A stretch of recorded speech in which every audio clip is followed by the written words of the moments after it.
siyang tignan para ka lang, oh, ayan lang siya. O, in a small amount lang. O, di ba? Ayan yung appearance niya.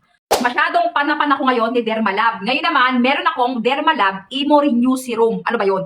Tulad dito, napapansin, nakikita nyo lagi yung pagmumukhang to sa video, di ba? Pansinin nyo, Beo, ayan o, malaki yan dati. As in, black talaga tong aking peklat dito sa face ko. Pimple yan, nag-dark spot. So, wala akong choice, Be, kundi lagyan ito. Ayan, tignan nyo guys, so nangangalahati na yung laman ko. Yung laman ng derma ko, ayan o, nangangalahati na Dermalab natin. Okay, Emo Renew Serum. O, ayan, naka-discount sale. Scars treatment. Kasi nga, yung peklat ko nga sa face, tingnan nyo, ayaw matanggal.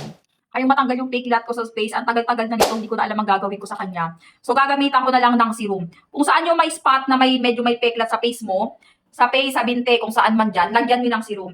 Yung dito sa kamay ko, medyo nawala na, napali na ng konti. Ayan o, napali na siya. Mabango yung texture nito, as in serum na serum talaga. Tapos, guys, para siyang tiki-tiki. Guys, so nangalahati na to, kasi ginagamit ko talaga to, be. Ayan, ginagamit ko talaga yan siya. Bumula, be. Papatuluin natin sa inyo yung appearance niya. Oh, di ba? Patak-patak lang siya. Yun. Naka-discount sale to ha. Ganyan yan, oh. Tingnan nyo, be, oh. Nag-faded na yung pimples ko. Scars mark nyo, yung mga peklat nyo dyan, yung mga tinago yung mga tinggi 25 sentimos na mga peklat, G's, ayan. Lagyan nyo nito. Okay? Ang paglagay, may description sa likod. Ayan, oh. 2 to 3 times a day lagyan nyo. Para at least mag-lighten. Okay? Mag-lighten ang skin, mag-lighten ang scars. O, ilalagay ko yung link. Pag gusto, ayan yan. Ito yung link. I-try mo lang.